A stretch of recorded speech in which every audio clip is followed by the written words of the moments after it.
You set? Ah, You're set? There we go. like a refreshing breeze. Is that what that is? I don't know what you're smelling. Check your Uh, socks, man. Yeah. Hold on a second. Hold on. No. All good here. All right, hold on. What did I wear today? Oh, I wore a Service Now shirt. Chuck. You wore an off-brand shirt. Hey, it was given to me by Service Now. It's classic. That's 2014. It's not obsolete. It still fits. So We're gonna have to come up with a new one next year for the 20 year. yeah, that's right. Okay. Really quickly. You Hello, guys Diane. are gonna have do your stories live because All right. I didn't have a chance to write up something for you. No problem. What? Do our stories live? Yeah, you've each got a story there. I've got a visual for each of them. So we're just like reading into them. yeah, just Okay. give it a quick go. I just had a couple of stories to throw in, and then we got our regular stuff. But I'm ready whenever you are, as ready as I'm going to be, I guess, at this point. Ah, that mannequin or wax dummy of Pike looks kind of creepy. They all look kind of creepy. Oh, I guess I should look at them. What figures? They look more like these are more action figures. All right, I'll read the story in a minute because the fabric is too coarse. You know how they when they try to make regular. Anyway, Great. You give me the one that's a video. collectible figures is what I'm going to be talking about. Here we go. All right, you ready? Ready. Episode 143, take one. Starting in 5, 4, 3. This is The Topic is Trek, episode 143 for Friday, August 11th, 2023. Coming up in this episode, all singing, some dancing, Voyager A. Ooh. The Gorn are not gone. All that and more right now on The Topic is Trek. New Klingons on the block.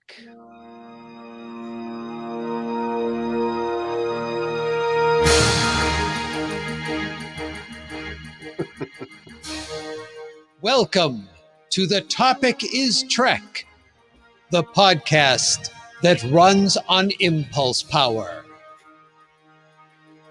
Join us for a journey where no show has gone before.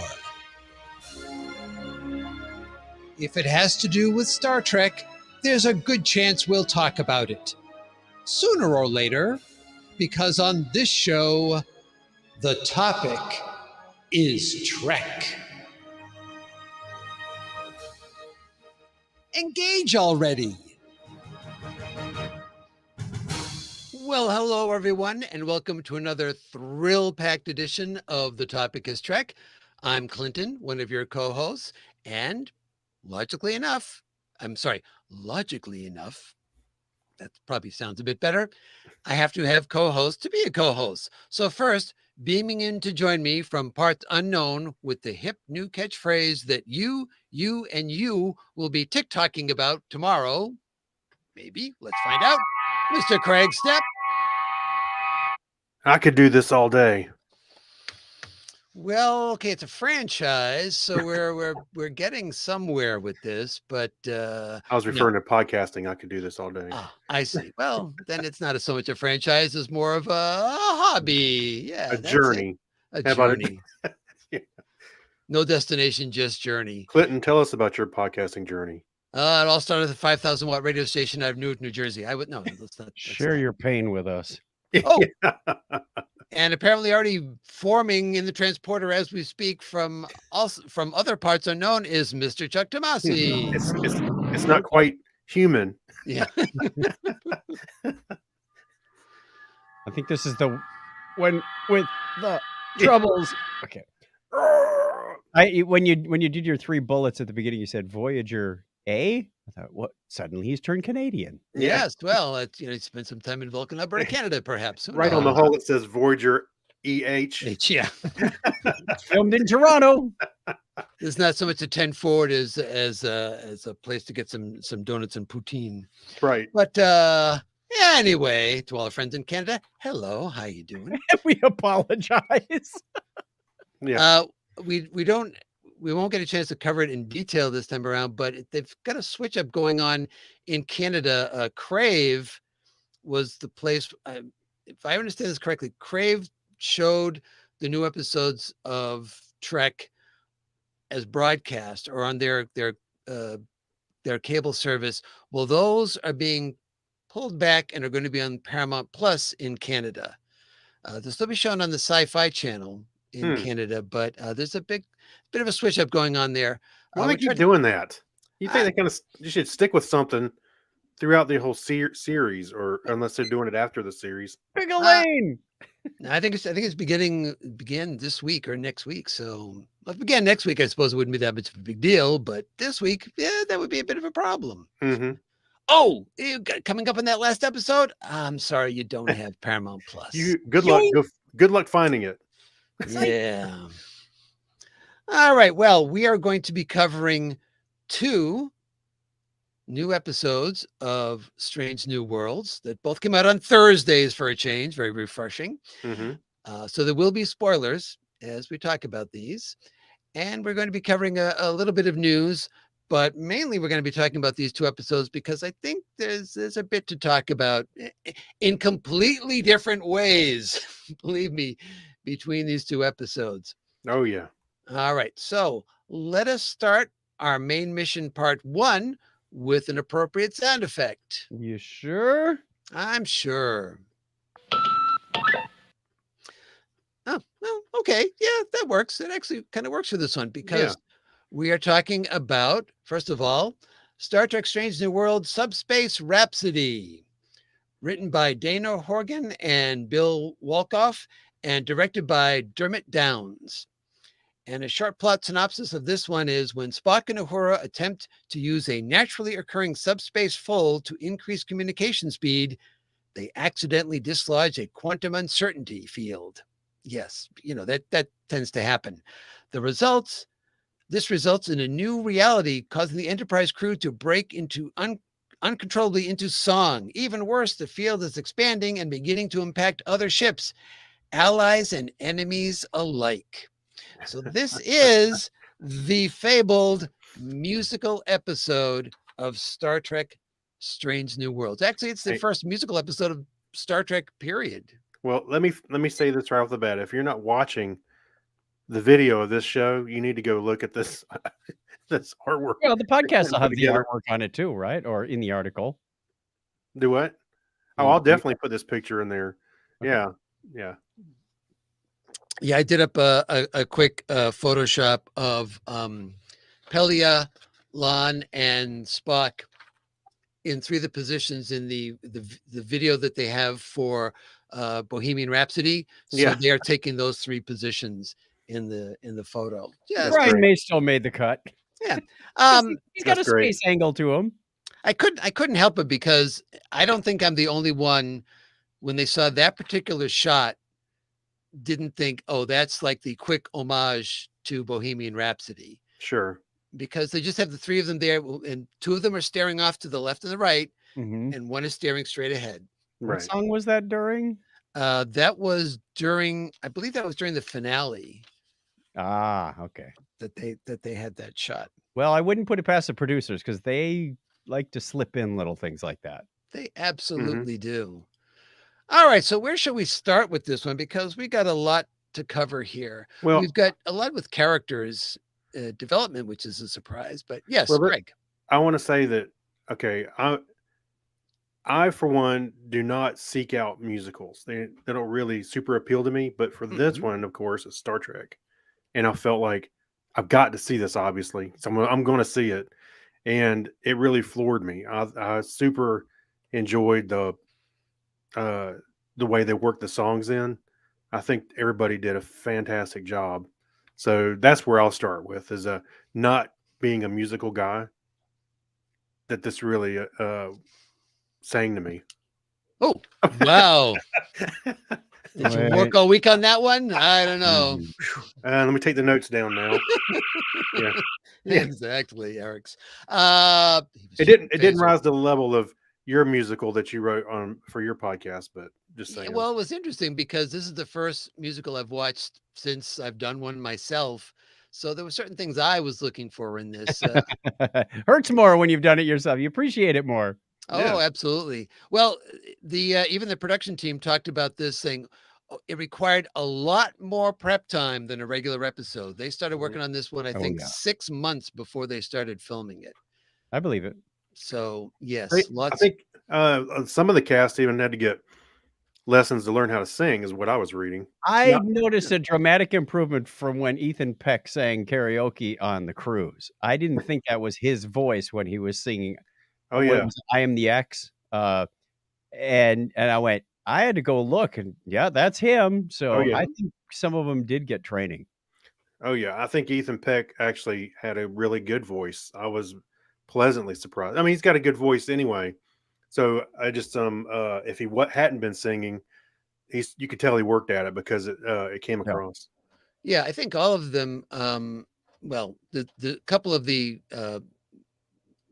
cast didn't really need to have much vocal, coaching, Mhm. Like Sally. but yeah, but other ones did, and they definitely got it because you're putting your best foot forward. Now, I can't say whether or not there was any auto tune on the people that weren't used to singing, because if you use it subtly, it's really hard to detect. Yeah. When you get, when you get the share, do you believe type of effect going on, Mhm. then you can definitely tell. Oh, if I had heard auto tune, that'd tune me out big time. I don't like that at all.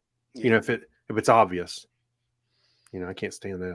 I have to admit I was a little disappointed on some of the stronger numbers. Mm-hmm. The one that I think it was Lon was singing. Hang on, tickle in the throat. Okay.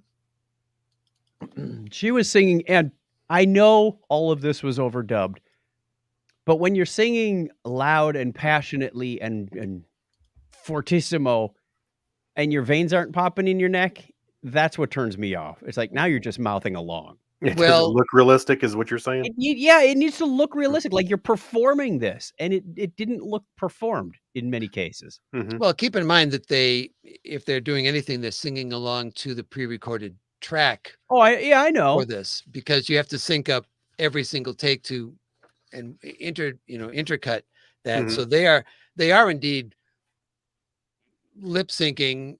I'm sure they're many cases they're singing, but they are probably not singing necessarily with the same intensity because Yeah. when you're doing these type of shots, you're going to be doing it over and over and over and over I don't again know. I've all seen some day. convincing lip sync Blurry. battles. Yeah, it was it was convincing lip sync, and their facial expressions were there, but you can tell in the neck Mhm. when it's Yeah. really being done. Yeah. That was my only gripe on the performance aspect of it. But I actually thought that song um, was one of the more. Bonnie was describing this episode when it was done was it was a lot of fun and it was really sad at the same time. And this was one of those sad songs where, Yeah. she's lamenting the fact that she really can't have this existence that she experienced Mhm. in that alternate universe, and she's Oh, yep. and let's talk for a second about what led into this. Was that she opened up to Kirk, or was it after this? But before it, After well, this is yeah, before she opens up to him. she opened up to him, and turns out that he is He in a was all right. relationship with Yeah. Carol Marcus, and he's aware that she's pregnant at the time. Which at first I thought, wait, did he even know she was having a baby? I guess he was aware of David, right? Oh yeah, oh And, yeah, and definitely. Sean, Because he said, is this I Tina? did what you wanted. I stayed away. So he Yeah, was well aware of that. I yeah. thought it was gonna be some cheesy line like, "I'm already in love, and her name is Enterprise or Farragut," or something like, Yeah. "Oh, no, no, no, I no." know. How Thank could he be in love goodness with they a Farragut? He's never there. That's right. That's why he's having an affair with the No, Enterprise. I was just saying when he was saying that and she's pregnant, I had to think for a second. Wait, he was aware of it, right? Yeah, he Oh, was yeah. aware of it. So, I mean, but he's in. This is that moment in time where he knows it's all coming, or it's a point that we all know about later. And They we they also kinda get they go kinda ahead. cross that line, and Lon goes, yeah, when he says, "I'm in love. I'm already seeing somebody. Her name's Carol, and she's pregnant." And Lon goes, "And?" Yeah, Oh, no, comes no. off really quick. Ah, that no. Is there a problem here? Yeah, You're more No. like Pelia. Is there a problem here? we're thousands of light years from Earth. I won't tell if you do. Yeah, My goodness, you people. I yeah, don't know about all this. Into the swamp again. yeah. So we have another name dropped in this. Yes, We we have do. Dr. Roger Corby. I'm sorry, is it Roger Corby or Richard Corby? I'm getting them confused with Roger. And Dr. Corby Yes. Yes. is name dropped here, and we know that that will be an interesting meeting and a little bit of a twist in the Spock Chapel relationship, to be sure. If anything is rekindled by the end of this first season, the second season here. She's going to be going off for 3 months to be working with him. So that is going to prove quite enlightening. Are you showing an image or are you not? No. Not at the moment. Okay, that's fine. I can, but yeah. So I don't know. What did you guys think? Was it interesting to hear that name dropped Oh yeah, in here? yeah. Yeah, I like how they're sort of planting the seeds for TOS at this point. And one of the producers, I think it was on the Ready Room, was saying, we want to introduce the characters gradually, but we have to do it with meaning. Can't just go, oh, here, let's throw, Yeah. we've got Uhura, she's on the bridge. We've got Spock, he's part of the crew, has been all along. Now we've got to start picking up some of these. It's like, where are we going to get Chekhov? Yeah. We can't just go, hey, let's meet Chekhov at the burger joint. Yeah, in Well, passing. at this point, Chekhov would be what, in high school or something like that? I Not mean, even, so- I think. Yeah. Young Chekhov. Oh, yeah. and by the way, this picture that you chose of Nurse Chapel, she's like she's looking right at the camera. Mhm. Well, she just got the news. She got accepted. She's somebody, and then she's just Hooray. gonna. She's looking at us like, "Can you believe it?" I'm like, "Yeah, you can." We knew it was coming. So sure, absolutely. Never had a doubt, Christine. That's right. So we can get into some of the various numbers in the story Okay. too. I mean, we have the instigator of this whole issue, which is Pelia, who suggests that they use music. Now, she didn't say it had to be, from the Great American Songbook. It could have been like Philip Glass or something like that. No lyrics at all, type of Some Snoop jazz. Dogg. yeah, Some jazz. Beethoven, something like that. Throwing Or- some death metal. Metallica. Yeah, I was going to say. Hey, we made friends with the Klingons. What do you know? Yeah, yeah. But this causes problems because the subspace now, man, the technobabble in this episode, though, I gotta was- tell you, It was up here. it was Over off the the top. charts. Yep. You have the uncertainty that pops out of the subspace, naturally occurring subspace fold, and then it acts like a zipper. So they're going to use the Heisenberg compensator. I'm Yeah. not sure why the Heisenberg compensator. It's You're just taking like it out of the transporter? everything is just being thrown at this in terms of and it's with a wink. Let's face it. The only thing they didn't do is reverse the polarity, although they tried to zip it back up. Yeah. Yeah, it's sort of like that. And then everybody just burst into song, in which Pike, of course, is wondering, why are we singing? Why is everyone singing? What's up with this? I even like Spock when he said, "Why am I singing this?" Yeah. Yeah.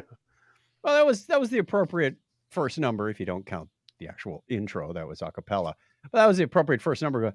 Why are we singing? This is confusing. What's going on? Everything's normal at ops. They're doing their jobs, but Mhm. they're singing the outcomes. Yeah. You just touched on something we didn't say yet. It was the intro I thought was really nice. The a cappella. version of it. Well, they had a little bit of instrumentation. I think. like drums or something. It was, Yeah. it was close, but I Yeah. listened very closely. Everything Because you can hear including people that bum, bit. bum, bum, bum, bum, bum, bum, Mhm, and mhm. I was like, "Are they got drums in there?" I think they did, but a little bit. But either way, it was really cool changeover. That may Yeah. have been auto-tuned. Which Oh, I think they had some pros in to do that one. But it's interesting because now we've had 2 alternate versions of the opening credits within the span of like what Three 3 episodes. Yeah. mhm. This So has been a real roller coaster between, the crossover show, then you got Klingons, then you got a musical, and then we've got the Gorn coming back in the next It's like, "Wha yeah, well, like I said, you've got 10 episodes and Yeah. you're trying to program this out to be like, okay, we're gonna have a dark episode, light episode, Right. how are we gonna, balance all these things I'm off? getting whiplash." It's like watching a tennis game. That's right. Absolutely. And we got our shout out right away in this where they completely acknowledge the fact that they were riffing off of Buffy the Vampire Slayer once more with feeling, which is the mention of the bunnies. By the way, listener Diane says, "I don't remember neck vein singing as a class in conservatory." Well, listener Dan would know. So there we go. I can make my neck veins pop faking karaoke. Yeah. Do a Hulk move. Yeah. So Yeah, I that don't want to be a bunny. I'm Yeah. sorry. The That was bunnies, funny. yeah. Yeah. So I mean that was a direct shout out to Once More with Feeling from Buffy the Vampire Slayer. So good on them for saying, we know what we're doing. We know what you're going to compare us to. Let's get that right out of the way, right up front. Then we have a bunch of songs going on in here. I like the fact that they all did seem to tie into things we already knew about the characters and kind of advance the plots. I think that the ones that I felt a little ambivalent about, though, were the ones that Una sang. Her first one, Turning off the gravity and floating around.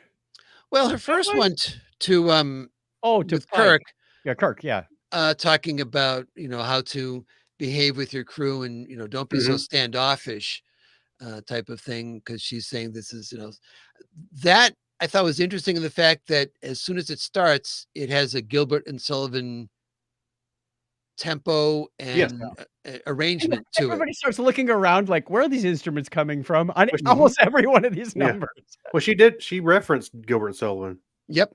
Well, she referenced. This is the third time we've referenced Gilbert and Sullivan. What is it with Star Trek and Gilbert and Sullivan? I don't I have know. not had a chance to meet all the new members of the crew. Yeah. It was an insurrection. Yeah. I'm just saying they've used like Gilbert and Sullivan several times throughout Star Trek. This particular number, later they figured out that you start singing because of strong emotional feelings, responses, whatever. This one didn't seem to follow that rule to me. Like, why would she have a strong emotional response to crew? start singing about him and his crew, how to behave when he gets to? She has a strong emotional response to her crew. And I think he's giving him advice. Right. And I think the advice is that she has had a change of heart because Kirk says, "Oh, my old first officer said that you would be someone that I should model myself after," and he's thinking that the way he should be modeling himself is to have himself removed a bit from the crew, to not to be a bit standoffish. And he sees her as, oh, great. So you're going to be, kind of giving me some information on that. And she's had this change of heart where she's not feeling that way anymore. And that's what she's trying to impart to him, saying, no, look, you got to do this differently than you're thinking that I've done it in the past. Don't make my same mistakes I've made. Okay. I also remember that her crew stood beside her while she was in trial this season. So, right. If you're kind of standoffish, they're not necessarily going to be. Yeah. You're cut her loose. Cut her loose. We also got a great look up of the Jeffries tube here, like going up and up and up and up and up. In Hey, this that's longer than the one in Georgia I went to. well, it's a green screen right past Kirk's head there, but Force um, perspective. yeah, Actually, the one I saw in person goes up to that little area just above his head. It's not very long at all. yep. Well, I mean, that's what the set would be itself. I mean, the set would stop right at that point, and you would just be having, like I said, literally the green screen going off Yeah. there. If I go all the way to the top, there's a hatch that can go up right outside. Yeah, just gotta hold your breath, but it's a great view out there. Don't bump your head on the backdrop. Yeah. Now, when we have first of all, we have Lon kind of eavesdropping on this conversation, and she hears Una telling Kirk to express your feelings and don't really don't hold anything back from your crew. And she certainly is holding something back, but I don't really think of it as something that she's responsible for, because she was told that she couldn't discuss this with anyone. So while it's something that she has to, carry, it's not her fault that she has to carry it. But I think the emotional side of it that we get in the song really is the part of it that she wants to experience this other side of herself, and she just can't. That she's just, I got to do it by the book, and I can't let on about the secret, and I can't express my emotions to people. And She's holding on to the watch while she's singing. yep. So it's one of those songs that I think made Bonnie say, it was a fun episode, but it was also sad at the same time. Mm-hmm. But I thought that was a really great number, though. I thought that she did an outstanding job doing that. We have the warning, however, that, hey, you do this type of thing, Lon is telling Pike, it's dangerous. It's security thing. And he's going, I don't know what you're talking about, but okay, I'll trust you. Oh, It's something you're not telling me, but sure. All right, let's go with it. And we have the Kirk brothers working together. Again. I don't know if I've mentioned it on the show, but there's a lot of people out there who are big fans of Sam Kirk. And I'm thinking, do they know about what happens to Sam in a couple of years? Yeah. Doesn't end well for Sam. Spoiler alert. Here, we give him the spoiler alert. Spoiler alert. Okay. Yes, for something that happened in the 1960s. Absolutely. They swap mustaches, so James T. Kirk takes his place. But it was a nice moment there, because the first of all, this is ribbing back and forth about who Uhura is talking to, or I think it was Una or Uhura talking to, and then Sam says, well, I guess I was assigned here because they said that you missed me. And you just have this look back and forth between the two of them. He's like, yeah, I'm not going to admit I did that, but I totally did that to have you here, so I could spend some time with you. And then you get the reverse look from Sam going, yeah, I know. I know what you did, The looks between those two are priceless.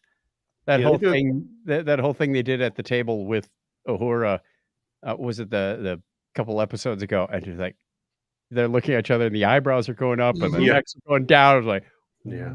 every expression you can imagine. Like, I thought, and Uhura's going, what's going on here? They do a good job of pulling off the brother thing. Like, they kind of know what each other's thinking a little bit. Like I said, with the eyebrow thing and their And kind of Sam- conversations. So And Sam is a lot in this episode as well. I just really didn't think after he was first introduced, we didn't see Sam for a long time. I know. And now he's suddenly in every episode I know. with something major to do a lot of times. So, It's in his contract. well, I I know just for a while there, I was like, why'd they even ever introduce him? Because you could exactly. you barely saw him, and then and he's been in a lot of the episodes, if even for a few minutes. Exactly. So we try to close up this fold, by zipping it back up again, and of course that goes horribly wrong. The zipper's broke. Why did it go horribly wrong? Because it's too early in the episode for it to go Yeah. horribly right. Right. Just like sending Boimler back was too early. Yeah. Um, We need But more it- chaos. things start to spread at that point, including to the Cayuga, Yeah. where Patel and Pike have a private In conversation public. I know. on the bridge. That was priceless, I think. And again, Patel is another figure that we saw in the very first episode and barely saw, and all of a sudden now, boom, Boom, boom, boom, boom. she's like Yeah. all the time. It's like, why don't Patel and Kirk just, have their own rooms here In on a room. the Enterprise and don't have to do all this other stuff. They're just here all the time. We got There's some a whole spare new- quarters. Whole new meaning to ready room. Oh my. So yeah, that would be weird if she was on the Enterprise. Then you have Pike has the big quarters and she has like the little ensign quarters. Lower decks. That's it. She's got the bunk in the hall. Yeah, it's with other awkward. people. He's got the whole room with a kitchen in it. Not funny, Chris. I think it's hilarious. Yeah. So Kirk and Lon are teamed up an awful lot in this thing, which is making Lon kind of very uncomfortable. Well, they Very were actually been together last couple episodes. Mm-hmm. So yeah, they've been pairing them up, ready for this showdown. Because he's always on the ship, It's just look, just wait, Kirk, I didn't know you were here. I'm always here. Was there another transporter accident? Are there two Kirks? That's right. That's right. We got that. We got this one in the alternate universe one bouncing back and We're gonna forth. get that plot point in early. Well, I don't want to go through the entire plot of it, but I will mention a couple of things that I thought were of interest. Okay. One of them was the fact that we got to see the Klingons in a whole new light in this episode. This blew me away.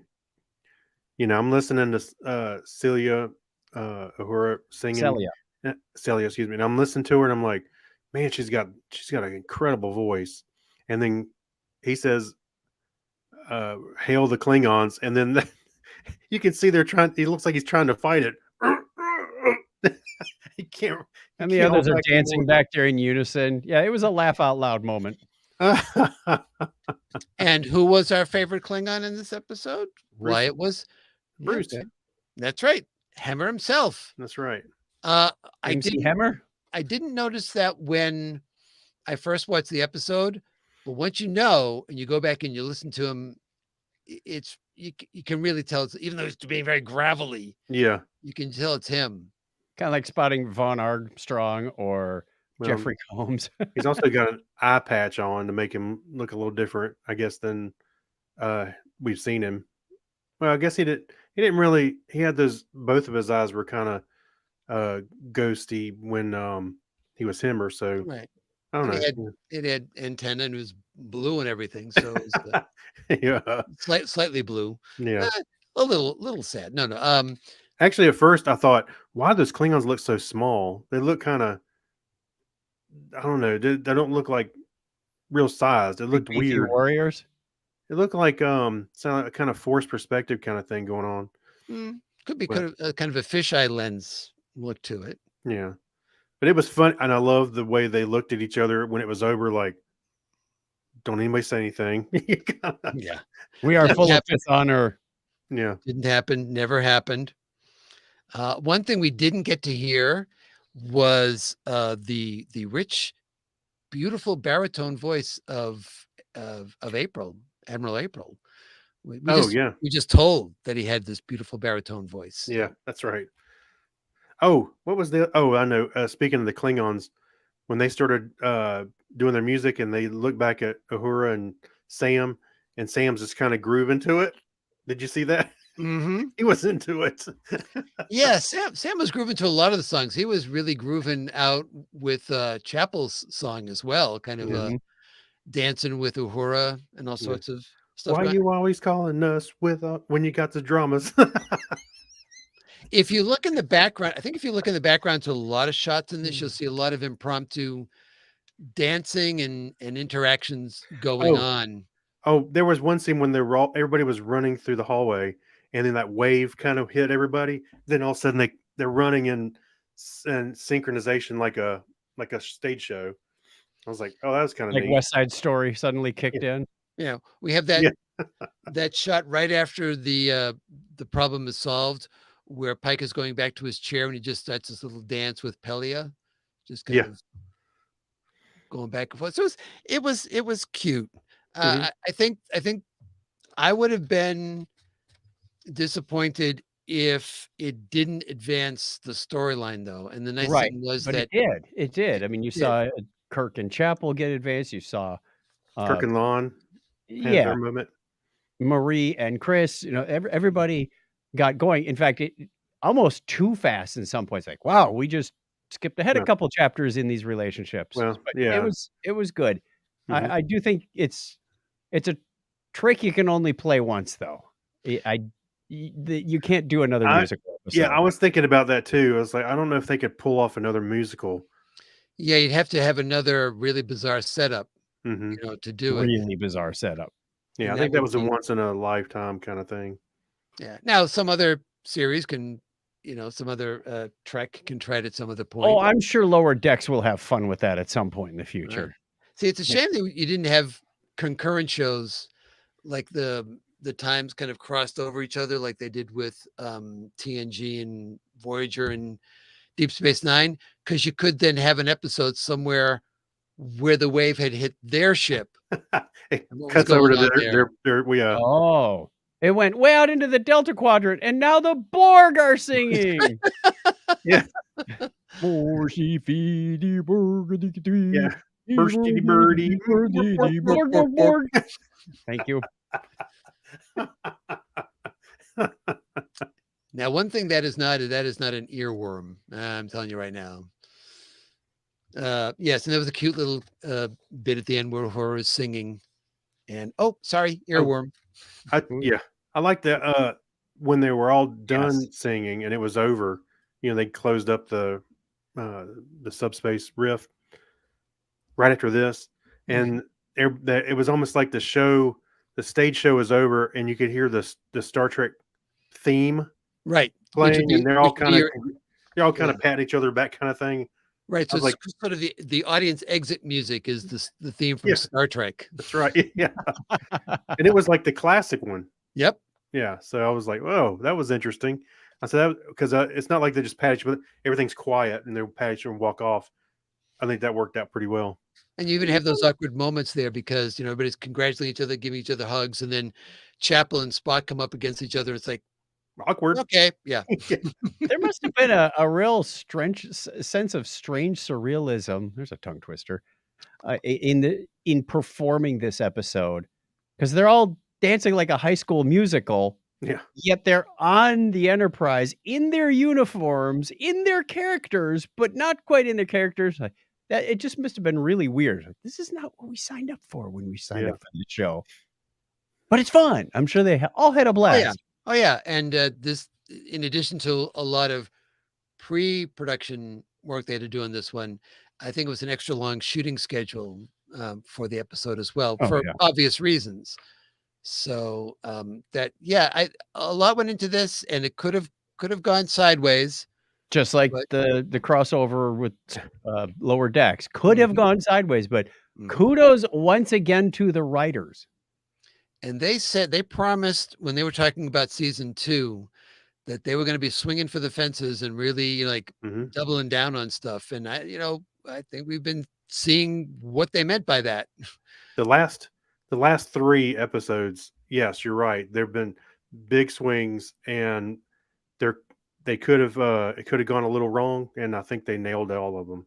And they're all out on strike for good reason. I know. I'm like, let's wrap this up. The strike thing. I want to get season 3 underway. Well, I want the strike wrapped up, but to the benefit of the actors and the writers. Oh, absolutely. So Of course, I'm just saying. You know, All right, so I think we should rate this one because we could talk about individual little aspects. We do have our warp speed Yep. roundtable question. We'll come back to Subspace Rhapsody, Mm-hmm. but let's do our reviewing. So let's see. I'm going to start at the bottom, go up. So let's start with Chuck.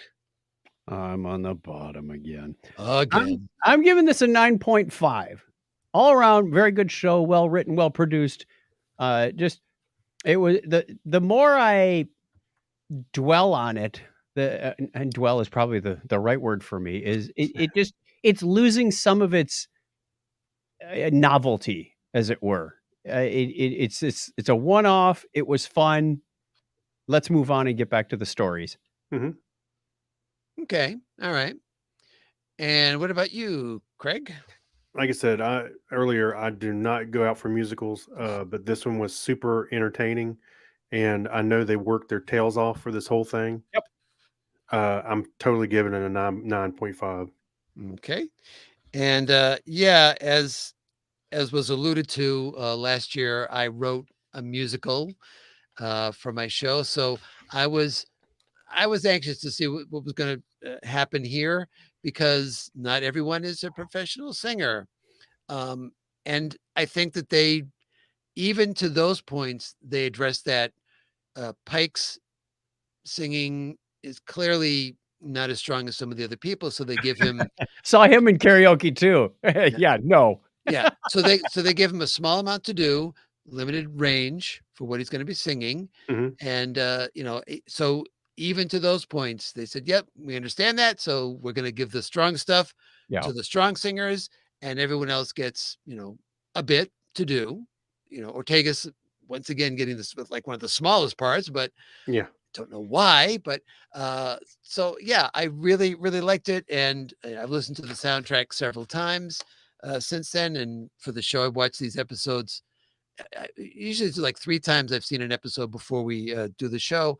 And this one is still a lot of fun to do. I think to me, the hardest part to watch is where they try really hard to justify what they're doing instead of just going for it. They try really, really hard to, this is the reason why it's happening. I thought they did a good job tying that in with a story. So yeah, I thought they did a good job explaining it. But yeah, it was a little heavy-handed. So I'm also going to give it a 9.5. Oh, is that a record? Is that a record? We've all agreed once before on the crossover. No, I mean the 9.5. Is that a record? No, I think that's what that ties. We'll have to check with our archivist, listener Diane. Listener Diane says, look, you guys are on your own here. Come on now. I gave up 3 seasons ago. Yeah. All right. So we are going to come back from our main mission part 1 with an appropriate sound effect. Another appropriate sound effect. Okay.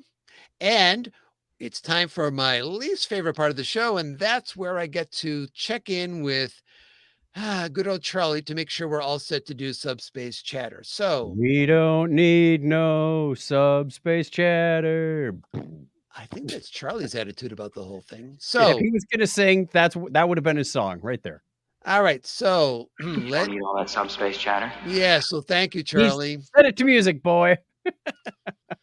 All right. Well, first up is not so much a news story, but if you're watching this episode of The Topic is Trek before August 13th is done, I got an email. You can save 20% on items in the official Star Trek shop by using the code SNW Finale.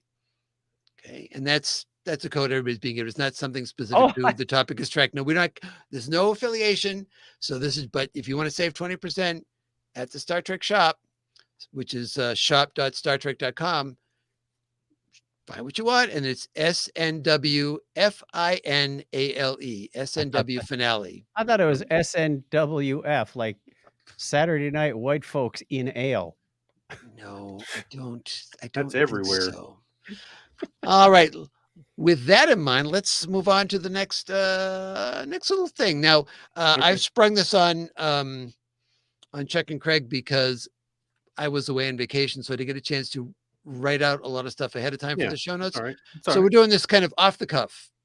All right. So this is referencing a video of the It's a first look at Star Trek Prodigy Season 2, Episode 1. And there's a lot in that clip if you're a fan of the show. I watched it, but commenting on the exclusive clip, the Hagemans shared, "Our talent and dedicated Star Trek Prodigy team is hard at work on Season 2, and all of us can't wait for the world to see it. It's just too good."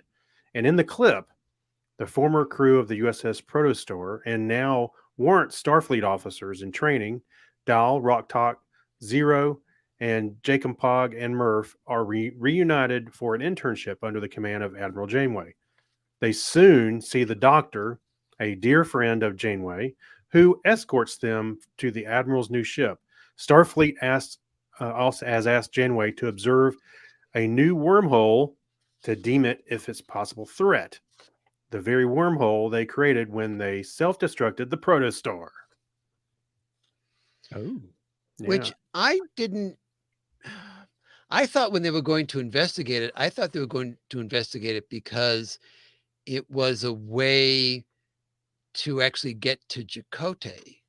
I forgot that they thought they were assessing whether or not it was a threat. I bet you when they get there, they'll start going, "Hey, I wonder if we can get to Chakotay." Yeah. And we get to see the Voyager A. We don't get to see a complete shot of it. You're seeing it's in space dock. Oh, it's in dry dock. It's that classic just skeleton shell that sits around the ship. Mm-hmm. And so that there's going to be some shot when it first goes out, which is going to go back to Star Trek the Motion Picture, just the ship pulling out. It does have the nacelles attached to the ship. We're not that far. We're not to the J yet. Yeah. At this point. Right. And we can't really I couldn't judge the size of it compared to the previous Voyager. Mm-hmm. Yeah. So looks a little more sleek. Yeah. I would say, a little more in line with probably the Enterprise E. Yeah, it looks just like that actually. So the clip was first shown at Star Trek Las Vegas. But not Star Trek Las Vegas. That's not the official name anymore, but the 57-year voyage, because they don't have the rights to it anymore. 57-year voyage in Vegas at the beginning of August. So that would have been fun to see with a group of people, because we're all fans of Prodigy here on The Topic is Trek, and we are waiting to find out where we're going to be able to watch this show. Not if, but where we're going to be able to watch it. Yeah, I thought they had settled on it was going to be on Blu-ray or something, or was it someplace else? I can't remember. Blu-ray, the second half of the first season came out on Blu-ray recently. That might be what you're thinking of. Well, I was looking at the end here. I was trying to scan it. I thought I think it was the second part of season 1 comes out on Blu-ray the September 26th. Right. And I will point out, we say that we've been told that the people at Paramount are actively trying to help the Hageman brothers get this season 2 on some other network. They're not just abandoning it. This link we have in the show notes goes to StarTrek.com. They're the people that are showing this preview to keep people interested in that show. Right. Yep. All right. So let's move on to our second story. Also from StarTrek.com, and an exciting development for Star Trek enthusiasts and collectors alike. XO6 has just unveiled their plans to release a stunning line of museum-grade 1:6 scale figure from the popular hit series Star Trek Strange New Worlds. Known for their exceptional attention to detail and craftsmanship, XO6 promises to deliver an extraordinary collection that captures the essence of the characters. Captain Pike, Una Chin Riley, aka Numero Una, Spock, Nurse Christine Chapel, and La'an Noonien Singh, and brings them to life like never before. Star Trek Strange New Worlds, set in the early days of Captain Christopher Pike's command of the USS Enterprise, has garnered immense praise and excitement among fans. Now, the XO6's commitment to creating 1/6 scale figures. How you read that? 1:6? It's not 1/6. It's 1/6. Okay. From this new series, collectors can look forward to owning meticulously crafted representations of their favorite characters from the iconic era of the Star Trek universe. And looking over the pictures, they look pretty darn amazing. They're very close up, which makes them look kind of freaky at first. But I think Boimler's got Una in his bunk. It's kind of weird. Careful. Oh my. Careful. And they got Pike's essence of his hair. That's right. That the hair is the hard thing to get with Pike. That's right. And you got to get it in the box. Like they need an extra tall box for his hair. Pretty cool stuff. They look great. Indeed. Start your collection now.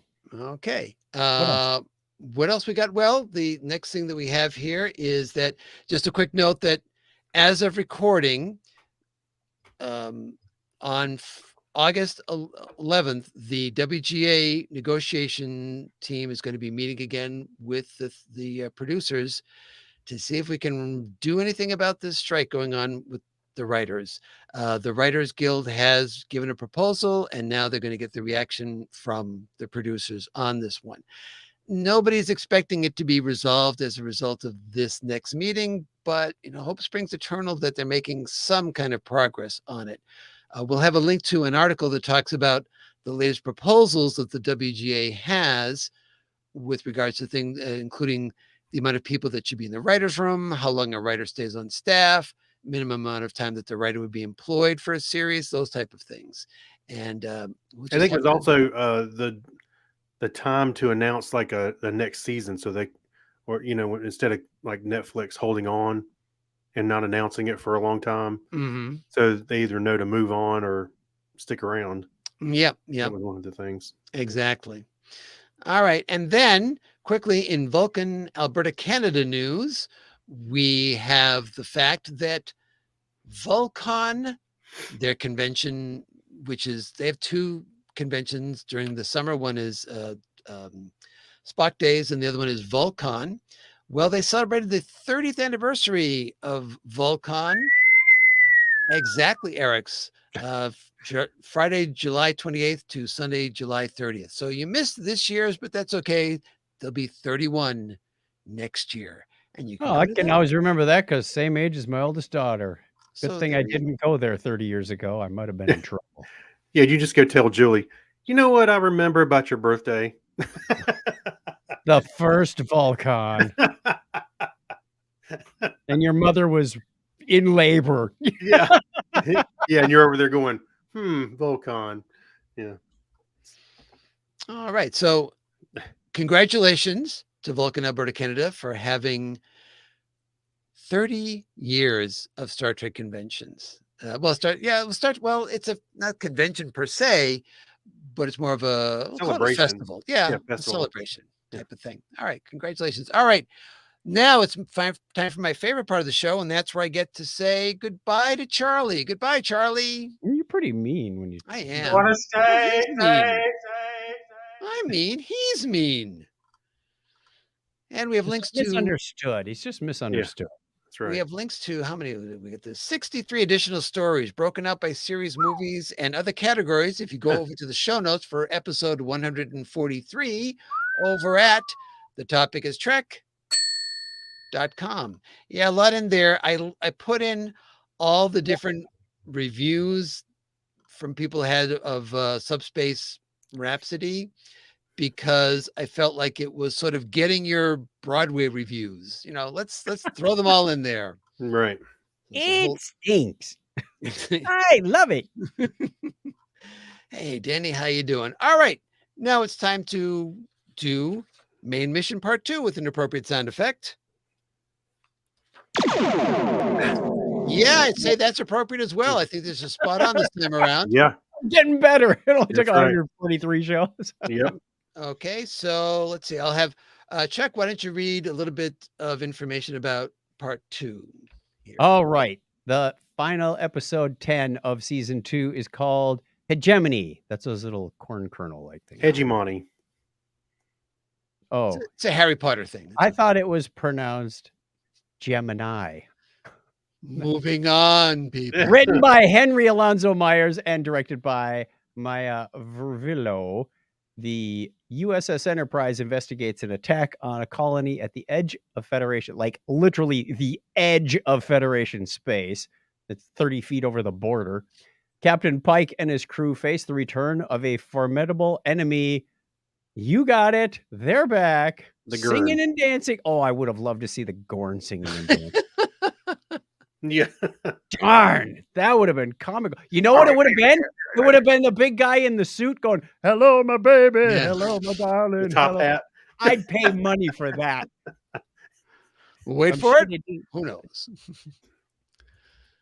All right. So my first question is: we've got the Cayuga going to this colony at the edge of Federation space. Now, Battelle describes it as actually outside, just outside. Yeah, why would you Federation do that? space. So, yeah, why are you helping somebody set up a colony, or well, they'd already set it up, conveniently looking like rural Alberta, rural Canada. I Um, thought it was Hill Valley. I expected somebody to come along and say, "Save the clock tower." Yeah. But I mean, I would think the Federation would kind of say you're on your own if you've decided to set up shop outside the protection of the Federation. Yes. And it's not like colonists are just wandering around going, "I need a planet. That one looks good." Someone's got to be helping them find the right planet. Mhm. So why would some director or this just seemed wrong from the get-go, but keep going. Yeah. So they're having a grand old time of things when it all gets spoiled. Saving budget on locations. That's, And grass Well, too. That's not real grass. yeah, I think looking at the town itself, clearly this was a budget saving. Well, you've got a lot of stuff going on in this season, and I think at some point they said, okay, we can create another planet Right. atmosphere for everybody, or we could just go down the block to this town and Set up a save few some money. hexagonal cartons in the corner. I was fine with that. Actually, that didn't bug me so much. Well, it's classic Trek. I mean, this is straight out of TOS, where you just go someplace. Mhm. Everything's exactly Earth-like on this planet, and that one over there too. And they made We a set it point up that for what was it? Midwest America. Like, Mhm. you didn't pick like Macedonia. You didn't pick, Ivory Coast. You didn't pick. It's like, why? Well, not only that, is the height of it's society. Canada. It's not even the United States. It's Canada. This is the height of civilization here. Mid-century, minimum America. Before we smoked everything. Yeah, but here come now I was confused at first. I don't know if you guys were as well, but the first thing we see jetting through the sky, There's a shuttle coming crashing so- down. yeah. So Doug says, "Hey, is that one of ours?" And it goes by. It doesn't. You expect something like that goes just off screen to explode. It doesn't Yeah. explode. It didn't explode. Again, saving on money that they spent on the other episodes. Well, it didn't explode because that's It's carrying Montgomery's- a certain package. right. Well, it's carrying a certain person. Hmm. Oh, on I that thought he ship. was. That was No. his arrival. Yes. Okay. Yes. Yeah. So somebody special's on that shuttle because he says, "Oh, and they were right behind me," because right after that shuttle disappears over the horizon, come in the big. We don't get a great shot of the Gorn ship. It arrives very much like Independence Day inside Yeah, of a very- cloud. Yeah. Yep. Yes, it You does. get a quick glance at some of the edges and detail of it, but Looks like No. a big clam appearing in the sky. Yeah, I don't know. So it was unclear if this is one of the hunter ships, or I mean, because you just I don't think the see hunter enough ships of are the it. smaller ones that are more maneuverable. Yeah, they've got the I- 3 parts that we see the Enterprise battling later on, right? So Mhm. this is a mothership, if you will. I Yeah. had real heartache at the beginning of this show over the visual effects. Okay. First, Battelle calls Pike. Where is she holding that pad? Down under her face. Therefore, if you were to see his view, you'd be looking basically up her nose and seeing a lot of sky. But no, when they show his view on the Enterprise, it's a straight on shot. Shame on you, cameraman. Shame on you, visual editors, for not catching that, because I saw right away they're going to miss it. They're going to miss it. And sure as money, they did miss it. Sure. Then, okay, then Uh-huh. a big ship is moving across the landscape. And Yes. every show does this. Every one of them. How fast do you think that big ship is moving? Oh, probably faster than a walk. But no, the shadow is going about walking pace. And even worse, when Battelle looks up, the shadow creeps up her face at a Yes. snail's pace. Going, they must have just slammed on the brakes because it's going really slow. Yeah. It drives me nuts when something like this is so obvious, and yet they have to do it to explain to the audience it's big and it's ominous and it's covering the landscape in shadow. You don't know. That drives me nuts. Big minus on that one. Well, tell us how you really feel about those shots. Well, I can see it coming a mile away because every show does it. They do the visual thing when somebody's on their phone talking to it, and it's like they're going to show a camera shot straight up Yeah. when they show the other person. There it is. They Well- still can't get zoom right in the future. I mean, that's a classic thing with television and movies, because you will have somebody moving around all over the place in a shot, and the camera It's somehow dead the camera's steady. keeping track of what's going on. It's perfect. So, it's a trope. What can I tell you? It's a Okay, trope. then I'll take a drink next time. Yeah, you do that. I think you need it, actually. I may have had one. Now, Where are we? Okay, so we get the Gorner coming. Then we go back to right, the we Enterprise. go back to the Enterprise, where they find out that, hey, there's this problems, and so Pike heads off to head to this planet outside of Federation space. There we go. Oh, now listener Diane says, now I see the neckbands. There you go. Well See? played. Well played. And he was lip syncing that tirade, I'll have you know. Yeah, that's right. Anyway, That was passion coming through. Sure. so we learned that from Admiral April that there are negotiations going on with the Gorn, which kind of a surprise to me, that we didn't know all this stuff was going on, did we? We can't even communicate with them. How can you have a negotiation? Didn't Yeah, they mention something earlier in the season? they might have. Oh, I remember earlier in the I think season, April did. April was talking about what Spock had done, and he said, well, we could have him arrested, but we need all our best officers if what's Yeah. going to happen. And the Gorn ships are approaching. That didn't say to me that they were having any negotiations with I them. thought I remember. I have We're to go back having and watch the whole season negotiations. again. We're having negotiations, yet they invested a whole lot of money into Gorn killing equipment. Right. Well, the first thing we find out is that the Gorn have apparently drawn the line of where the edge of their space is, and it just happens to be right at that planet. What are the odds of that happening? It's like it cuts through the time zone between the east and the west. Yeah, it's probably like pretty that surgical. One of their moons isn't even in their territory most of the time. It's funny. Now, the next thing that happens, I want to get your reaction to it, because they're discussing this problem. Pike says, I have to go to try to save these people. I'm not asking anybody else to go along with me. And everyone else starts volunteering to go. And he says, well, thank you very much. And then Sam comes in, because Sam is now in everything. And he wants to take the opportunity. He says, I was really scared the last time, but I want to have the second chance. You to wet your study them." pants. Sam, you wet your pants last time around. Yeah, pretty Yeah. much. So he says he wants to have a second chance to study them. And Lon says, with a phaser? And Yes. he says, if that's what it takes to kill them.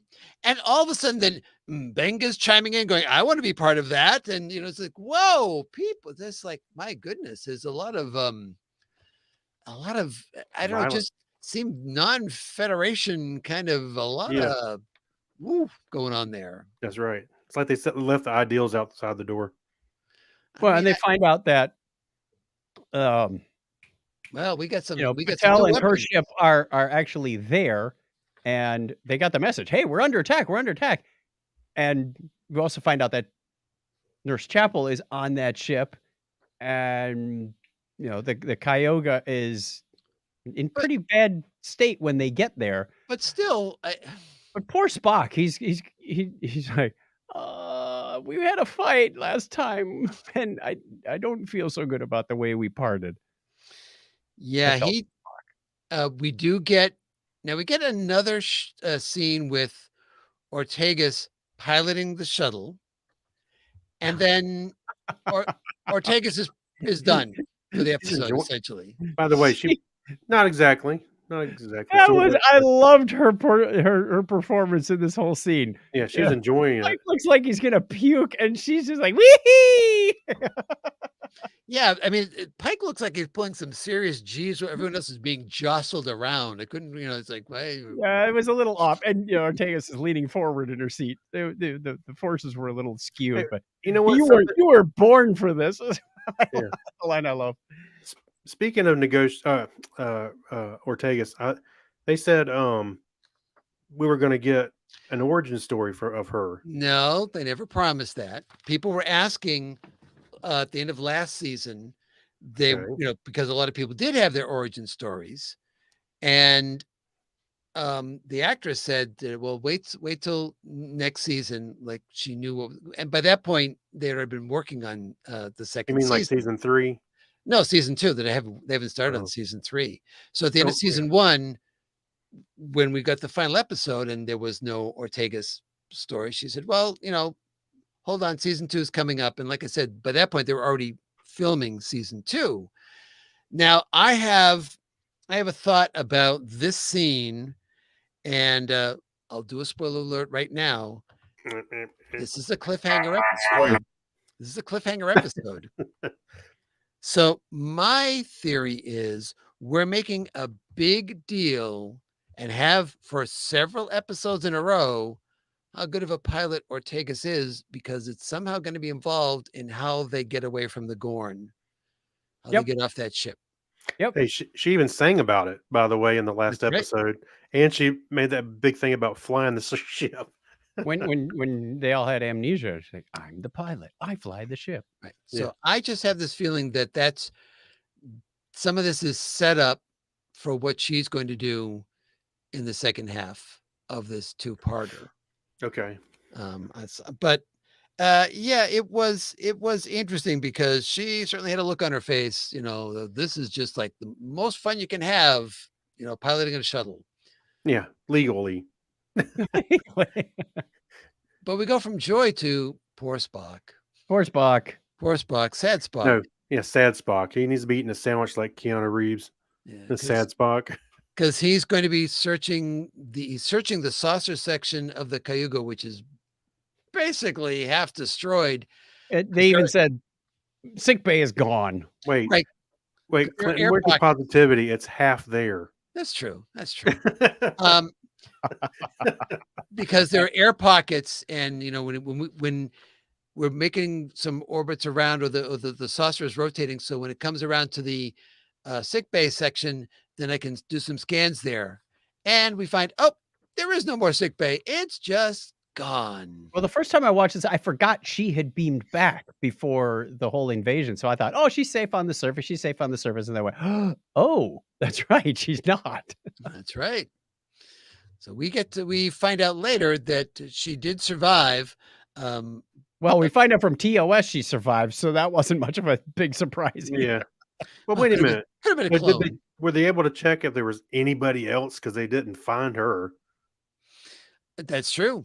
That's true. Well, I think No. You imagine being on there going, okay, I got some oxygen. Yeah. Wait, the ship's moving. Why is it moving? And next thing you know, you're hit. We're on fire. right, We're going down. We're going down.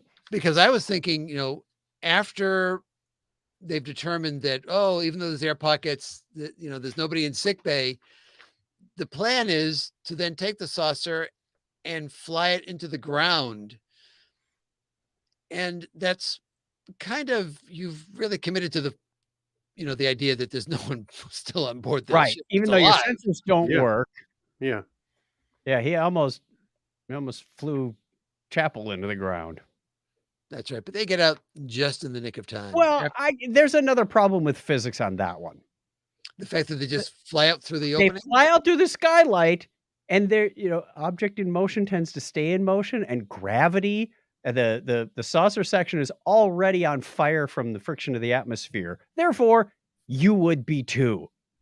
And Well, I think they it's on drift fire out after. and away. I No, think it was on fire when they drifted out. Yeah, You it was sure? starting to. It was starting to. It was Uh-huh. I know very shortly thereafter we see it completely all. But still, even red if hot. it was 15 feet in front of you, you'd still be a few seconds away from being on fire yourself. So either those suits have heat shields that we didn't know about, or they just broke the laws of physics, because they're still going to hit the atmosphere. They're moving in the direction, and gravity is pulling them in that direction. But no, Wait a minute. That's not the way it was written. So it's not in the script. They beamed them back much later. It wasn't like, oh, we're out, beam us. Nope. Because they couldn't beam them until the saucer section took out the tower. Right. That was jamming all the signals. Right. Like, you would have been on the ground too pretty soon, but I'm going to let that one go. It's just a show. I should really just relax. You should. You Yeah. should. Yeah. So while Spock is setting those rockets, we get to see some grown-up Gorn. So what do you guys Yes. think of seeing your first really good glimpses of the Gorn? It answered a question I had earlier in the show. Like, who built the ships? Who maintains the ships? Who flies the ships? They're not very dexterous from what we've seen from the babies and the little kids. They run around like dogs. I don't know. Look at that one behind Clinton there. Obviously, they become bipedal Playing video game. later in their. Yeah, no, that's the one we saw on the cruise that hit Craig in the head. Yeah, that's right. When they grow up, they become bipedal and have more dexterity in the hands, apparently. So that answered that question quite nicely, because I was scratching my head earlier on going, wait, they really restructured these from the man in the rubber suit walking around slowly. I can't picture this species. So kudos to the special effects people with all the puppetry and CGI and everything it took to put this together. We did watch the Ready Room for this one too. They had a 6'7" guy inside that suit, 100 pounds of gear. Wow. And lots of animatronics for the facial. 2 different people running the face, one to do eyes and lips, and the other. It was insanely complex, and they did it really well. I tried to get a shot. There's one shot in this where you get a sense of the scale of a human and a Gorn, and that's when Spock has punctured the faceplate of the Gorn, and it's flying across the bridge outside, and it passes by Chapel, but I couldn't get it quite. But you can definitely tell that it's much taller than a human is. Yeah. Why didn't she keep firing the phaser? She fired once. Well, I guess firing at that point would drive it back into the ship, and she's trying to hit save it out. She's trying to save ammo. Why? Maybe there's another Gorn on board. Who knows? Yeah. But the saucer section is going to burn up anyway, so the Gorn on board is going to burn up. But do you know how much those phaser blasts cost? Don't even start. We also got to that Gorn, or I'm assuming it's the only one on the ship that it was that Gorn. It was attempting to override the systems on the ship. Yeah. Which I thought was an interesting take as well. Invalid command code. Yeah. Right. I did hear 111, 1A, 2B. No, that's a self-destruct code. We don't want that code. That's a bad code. Omega Delta 47. Oh no. There was an awful lot of noise in space when Spock was setting those rockets. Again, here comes another Chuck nitpick. It's a trope.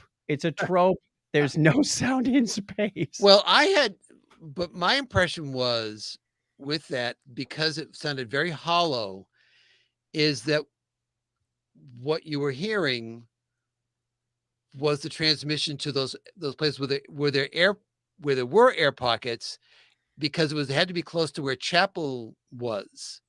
depending where he's setting these rockets. It That was you were an hearing. outside shot, and he's setting the even before he got there, you could hear the debris crashing into each other in space. Well, No. there's simply no excuse. Well, the problem is we found that, or the people that do the shows find that people feel uncomfortable, With deadly silence. right, Yeah. with no sound. Oh, speaking of sound, I don't know if you guys noticed this. It was weird in this episode. It's the first time I've noticed them do this. There was clearly a synthesizer being used in parts, and it stood out like, well, that sounds cheap. It just places where it was just a synthesizer was the prominent thing. It was like a throwback to the 90s. Where was it at? The latter part of the episode, right around this point in the show, as a matter of fact, and it sounded cheap, and I don't know if it was done for some effect that just wasn't landing right, but it didn't sit well with me. I don't it just Suddenly Howard Jones busts on the scene. Yeah. because normally the music on these shows are great, Top notch. Yeah. and Orchestration stuff. it really was kind of surprising with Oh, that. we kind of blew by the whole introduction of Scotty, didn't we? Well, we're kind of circling back to that because Okay. we have Battelle located, and she is located because someone takes them there, and the person that takes the Pike and everyone to where the refugees are, or the survivors, is Montgomery Scott, Lieutenant Junior Grade Montgomery Scott. And the first words out of his mouth betrayed who he was. I'm like, it has to be. It had. Please, if it's not, I'm going to be really disappointed because you can't have a whole bunch of Scottish engineers running around. Yeah. They did that in this Crisis on Centaurus book. They were so lazy they came up with another Scotsman. We got a whole bunch of them in the back room, So he's already doing his. I had like 2 minutes before the Gorn ship was going to invade. I figured out how their signals work for communication and mirrored that so I could pass as one of their ships as I'm trying to escape in the escape pod. Yeah. Yeah, and I like Lon's like, that sounds really, convenient. She is completely suspicious of this excuse. Right. As she should be.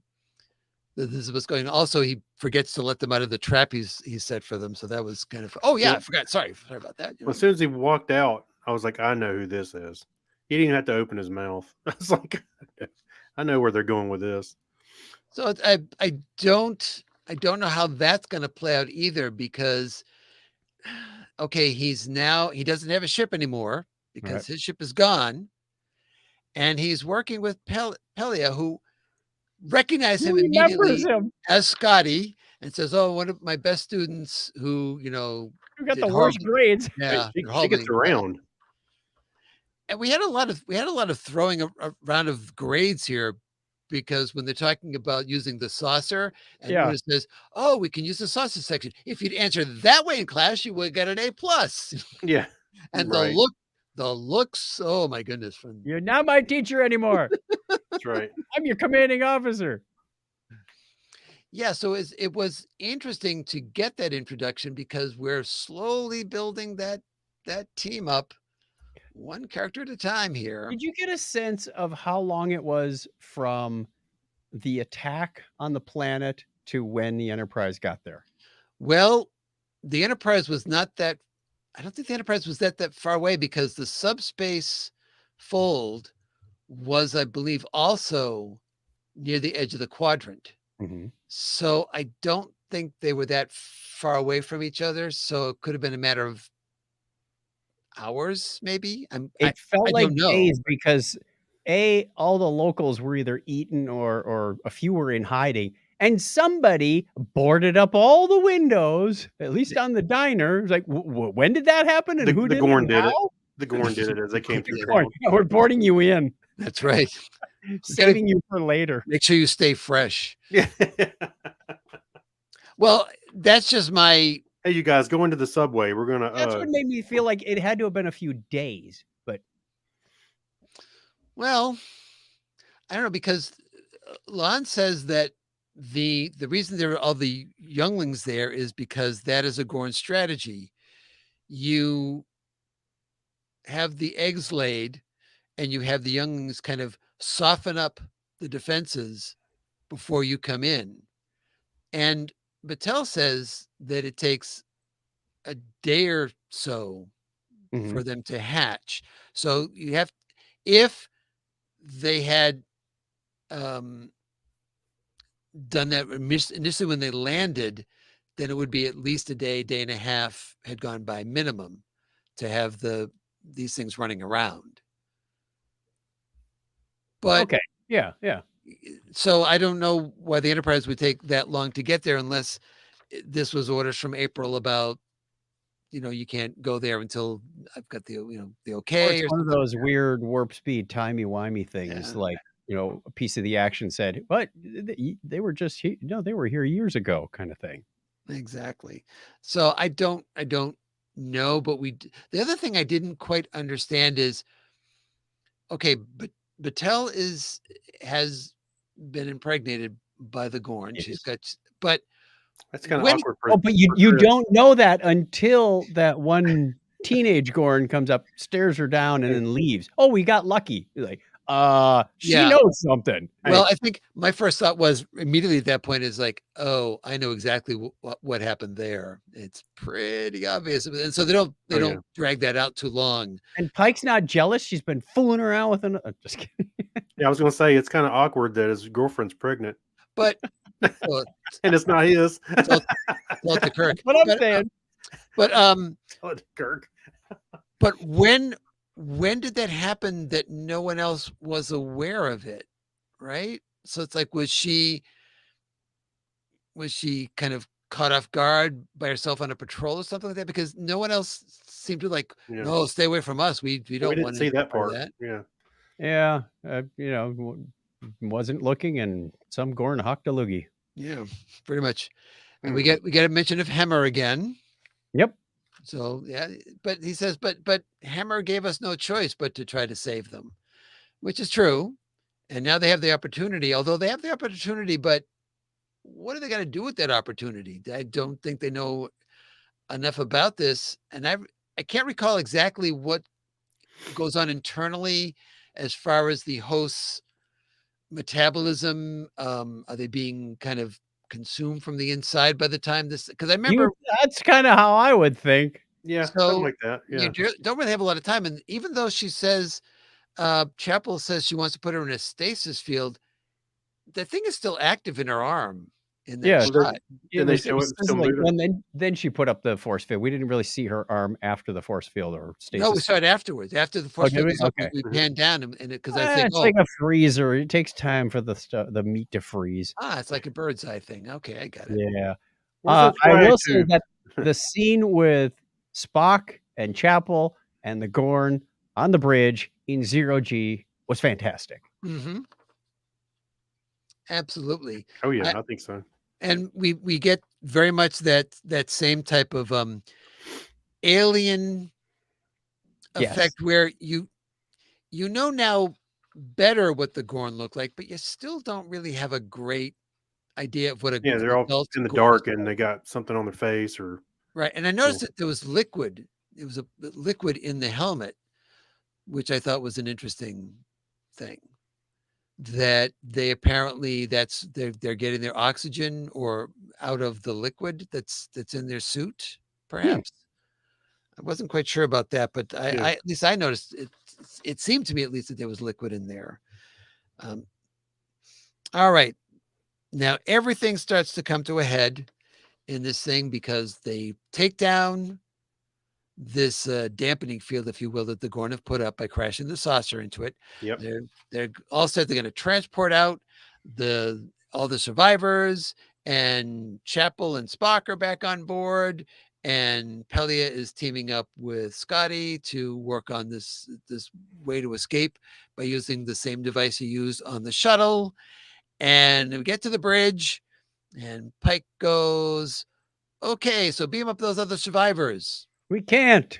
What are the survivors? There's nobody else down there, there's no other. Oh, look again! I assure you, they were down there. Yep. And Spock says, they were beamed Well, aboard. yeah, Gorn remember we ship." saw him beam out, but I was like, oh, look, it's green. Right. And I was When like, they're uh-oh. beaming out, Yep. it's not the same color transporter. And that's, we're again, let's see if I have that in. Yeah. So there's this, it's making kind of the same sound. So I think it's like if the audience isn't paying enough attention, they don't You notice. miss it. Yep. Oh, I picked it up. I was like, oh, that doesn't look right. Right. I mean, you could say, well, maybe it's the field is distorting something. No, that is a Yeah, Gorn it wasn't as transporter. obvious as like red means Klingon, green means Borg kind of thing. It was subtle enough that I missed it the first time too. And then we have more Gorn ships coming in, and the Enterprise starts taking fire, a lot of fire. Yep. And Admiral April is saying you have to get out of there. And he says, but our people. Pike has crew members on one of these Gorn ships, and he froze. He froze, completely froze, which I think is supposed to be the way you imply dire situation here. Yep. He's got a hard call to make. Yep. So I think we know what's going to go down here is they're not going to leave. End scene. To be continued. Now, were you thinking as the time was getting short in this episode, how are they going to wrap this up? Yeah, because I paused it and I went, 11 minutes. Oh, man. I knew 11. I was down to like 3 going, Yeah. That's right. Things are moving here, but they're not going to move fast enough for this. Yep. Right. And the kicker of this is we're probably going to have to wait until 2025. I know. It's going to be at least. I mean, if the writer's strike, to the benefit of the writers, is over fairly soon, and the actors' strike, the lead time on Strange, I mean, you can tell from the season where that time goes, why they need all that lead time. Yeah. I suspect much of it may be already done on the part 2. You'd want to film something like this back to back. Nope. They had not started filming yet. Really? And okay. That seems bizarre because so much could happen between point A and point B. You might even have to go back and rewrite the script if you wait too long. Well, and say something happened to one of the actors. It's like, ooh. That's typically what happens, though. I mean, you film your season, the season's done, everybody wraps, and then you pick it all back up again. The wrapping was for the last episode. Oh, sorry. Or Anthony wrap.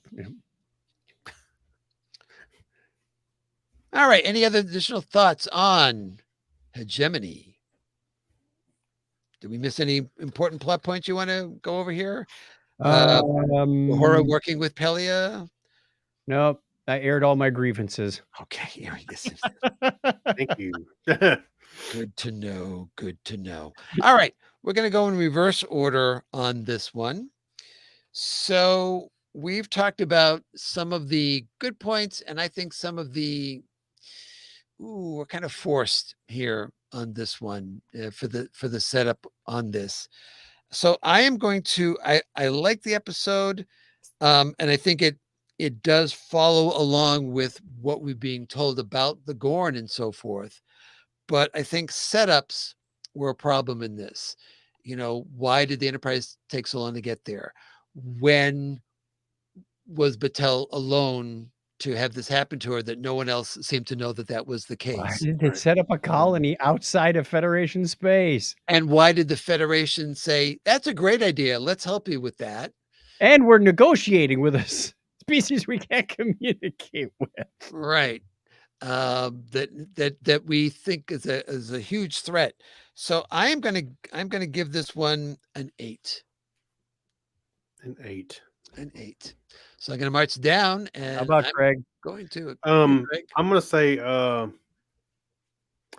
probably also gonna give this an 8. I enjoyed it because they were the tension with the Gorn. I thought some of their problem solving was pretty good. Trying to throw the remaining portion of the saucer section down to bust the tower, things like that. I did like seeing Montgomery Scott, at least as an introduction. I thought he sure does have the right voice for it. Well, he's Yeah, Scottish. He's got the advantage over everyone else who's played that part. that's right. What about his short little sidekick? Oh wait, he hasn't come along for a while. No, he didn't have that. He's No not here. Keenser. No Keenser. Yeah. So I'm also giving an 8. Okay. What about you, Chuck? I'm going with an 8 also. It's bolstered up by the visual effects, the storyline about the Gorn, but it's knocked down for a lot. And I was disappointed at how many technical difficulties they had on this. Well, technical gaffes rather than difficulties. Yeah. No, they did the gaffes easily. Well, and some of those, like you mentioned, you had to play into the tropes. There's just no Right. choice. Right. Yep. Right. Okay. Well, it's interesting because I think you have to go back and look at the numbers, but it's a bit on the low side the way we've been rating Strange New Worlds, and it's Yep. odd because it's the cliffhanger where you should really have everything so ramped up and leading to that point. And I think we did logically lead to the point. It's just there are moving parts issues with the I episode. wonder if once we see both episodes together, I think you might look at it a little differently. Maybe there may be some setup things in here that we just didn't know about, or they're dropping Easter eggs going, oh, we're gonna hook into that. Right. But- Right. All right. And we don't know if this implies we're seeing the last of Pelia pretty soon, for all we know, because Yeah. maybe Scotty hangs around. Well, Who knows? do you have a couple of quick predictions for the next season or the next episode? Well, I've already said that I believe that we've got this set up for Ortega's clearly taking. So my guess is she's having to commandeer a Gorn ship to get the people Right. away. So she's going to be showing the fancy flying that way. I think I'm trying to think if they're going to tough calls. Are they going to save Battelle? I think they're going to, because I think if they don't, it's a repeat of Hemmer. And I'm not sure you would want to do that. Well, my thought was that we're going to see a sacrifice from Battelle to go to the Gorn, because that's why they're coming after the Enterprise. It's because they have offspring there, which Okay. was Battelle, and the only way to get them off their tail is to give them what they want. Okay. And we're going to make some much more use out of this thing about light. The fact that the Yes, Gorn- the whole CME coronal mass ejection triggering them to do something. right. I was thinking about that. It's like they didn't mention that for nothing. That's a hook into the second part. I'm kind of with you on Erica Ortegas and her flying, but I'm thinking it's going to be tied in with Scotty's invention. They're going to subversively camouflage themselves, and that'll be part of the rescue operation. I don't think Battelle is going to sacrifice herself. But Ortegas is on the Gorn ship. Yeah. Oh, is she? Okay. Yeah. Okay. You're right. Yeah, Okay. they're still on the missed surface that. when they got beamed out. Yes. Okay. Sorry about that. So, okay, she gets to fly a Gorn ship, but still, Scotty's thing is going to somehow confuse their sensors into thinking that the Enterprise is a Gorn ship. We haven't seen the last of that device. Mm-hmm. And I don't know about the sacrifice of Battelle, but I think there's going to be some sort of hostage exchange. Like, you give us our people, we'll give you your babies or something. Yeah, something like maybe something. But I don't think she's going to die. Well, that'll be interesting, because how are they going to hatch? The miracle of Chapel and Mbenga. And Benga is on the Gorn ship. Well, he can work it from that side. He can beam them out, whatever. He's that good. Yes, Sam is on the Gorn ship as well. So, but we know We're going to that. be putting these into our 2025 predictions. Yeah, I'm About afraid so. 16 months. Ah, Remember what we said back on episode 143? I just when it said, to be continued, and oh man, I was like, it was bad enough. It was bad with Best of Both Worlds Part 1. That was a couple of months. This is literally going to be over a year before we see. Yeah. Well, I might be retired by the time this sucker comes out. I already am. Yeah. Too late. Oh, good. We'll watch it together. Yeah, right. on the rocking chairs on the porch. All right, so those are our ratings, and now we have time for a quick warp speed roundtable. Whoosh! You didn't even let me do the whoosh, but Oh, go well, ahead. go ahead. No, go ahead. Do your whoosh. Now I gotta find the dang whoosh. Bzzz. That was a whoosh. All right. Okay, our warp speed roundtable question is pretty straightforward. What is your favorite song from Subspace Rhapsody? If you're not aware of it, the soundtrack for Subspace Rhapsody was released. It is on streaming services like I've been listening to it on Spotify. I'm sure it's on other services as well. Amazon. Yep. So we have all of the songs from there, plus the semi a cappella opening credits and the exit music or the end theme, which is really kind of a medley of songs from the episode itself. So those are also in Yeah. there. They're in play as if that was Yeah, I was gonna say, yep, you can vote for those if you want. you could indeed. All right, so we're going to go in reverse order again. We're going back up the line. Up the line. Okay. This was a toss up for me. And then I finally figured out why when I was listening to, you had put a link to Spotify, but it just had short snippets in it. And I went, ooh, I kind of like that better because it refreshed my memory on a lot of the aspects of interesting. each song. Okay. So I am going to pick my first choice is I'm Ready, Nurse Chapel's song. I thought that had a nice poppy, almost a can't remember her name. I'm so old. Britney Spears. That's what it was. Kind of had a Britney Spears feel to it. Mhm. And I liked the beat. I liked how they got other people involved singing the harmonies and the dancing and the whole thing. And then that was immediately followed by I'm the X from Spock. And when I was listening to those snippets on Spotify, those two actually have very similar. You slow it down and you lower the tone, and you've got chunks of I'm Ready in I Am the X. So they're complementary to each other. And I did not notice that during the show. It wasn't until this afternoon when I was reviewing, I went, oh, that's why I like them. And if I had to pick a karaoke song to do, I'm singing I Am the X. Okay. Just Put it out there. If Ethan is there, you're going to sing it in front of Ethan? I most certainly will. Yeah. Somebody just has to make the karaoke version for, well, I suppose I could do that if I really tried hard Not enough. that hard. Okay. What about you, Craig?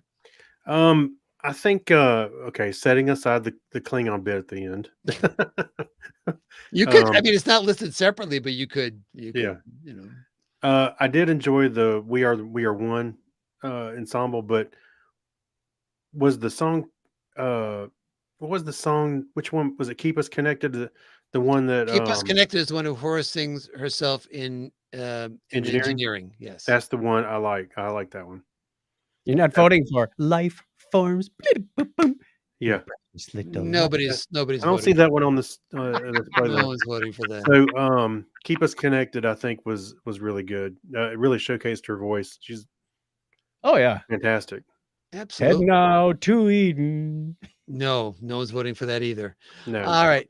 Yeah, I Nobody asked for that. I came down to two songs. I came down to I'm Ready and How Would That Feel? Because I just felt like that was the song that I thought had the most Passion, impact. Yeah. I know what you're Just, after. you know, so I think I'll go with that kind of almost because I'm Ready was already has spotlight shined on it because somebody else has already picked it. So I would go with that one. How would that feel? Okay. All right. Well, those are our opinions. If you have another song that you like better, let us know because we'd be interested to hear it. And also what you thought about the episode and what you thought about Hegemony as well, and how you feel about waiting for over a year for part 2. Maybe they'll just write it and make a podcast. Listener Diane said she liked I'm Ready also, but it showed that Christine felt like she was moving on too fast. Yeah. Yeah, I think that's I agree. I think it was interesting then that they chose to kind of you see she's back again on the Enterprise like almost right away. And now they kind of have to work through some of those issues. Yeah, and I think that's why Spock was disjointed because she was like ready to just split. Yeah. Yeah. Yeah. Hey, somebody that's better off that came along. Peace out. Yeah. What? See ya. No. All righty. With that said, it's time to refill the dilithium chamber and try to warp on out of here Already? with a song in our hearts. Oh, So you can find me, Clinton, at Eric's. Eric's singing. We need to have Eric's singing. We do, but first we need Eric's. We need to have Eric's on the. I know. I keep asking the showrunners, but Yeah, Akiva, are you listening? All right, just No. Well, I shouldn't ask the question if I don't know the answer. Anyway, you can find me at Comedy Forecast, all one word, with the number 4.com, and all them streaming services, even Spotify, where you can get snippets of my show too, I guess. You can find me there. Who speaks for you guys? I'll defer to you, Chuck. It's like pointing in the opposite directions. You can find us by searching for Technorama Podcast. Find us anywhere you find your popular podcasts. We do Technorama on Sunday nights at 8:30 Eastern Time. If you want to join along with our live stream on Facebook and YouTube, we'd love to see you there. All right. With that said, it's time to hit the theme, boys. Already? Already. If you like the show, please be sure to tell a friend about it and subscribe so you never miss an episode. We'd love to hear from you. Follow us on Twitter at The Topic is Trek. Oh, follow us on X, sorry. Visit our Facebook page or visit thetopicistrek.com. Until next time, on behalf of Chuck, Craig, and myself, I'm Clinton, thanking you for listening. And as we always say here on The Topic is Trek, no, wait, we can't say it. We got to wait a year to say it. No. Don't put on the red shirt.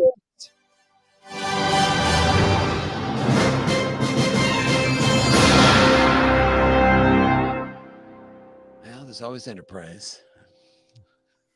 Boy. I like how everybody tries to get the last word in. What?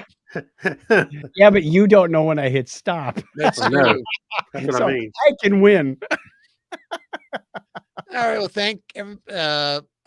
We still have anybody watching. We have at least one person who's still watching. Yeah. And thank you for Thank tuning you. in live to see the show. And we ran long again. We seem to now be running long and so long that I think this is the regular length of the show, for crying out loud. Yeah. But we will see you next time around. All right. Bye. Thanks, everybody. Bye. Bye-bye.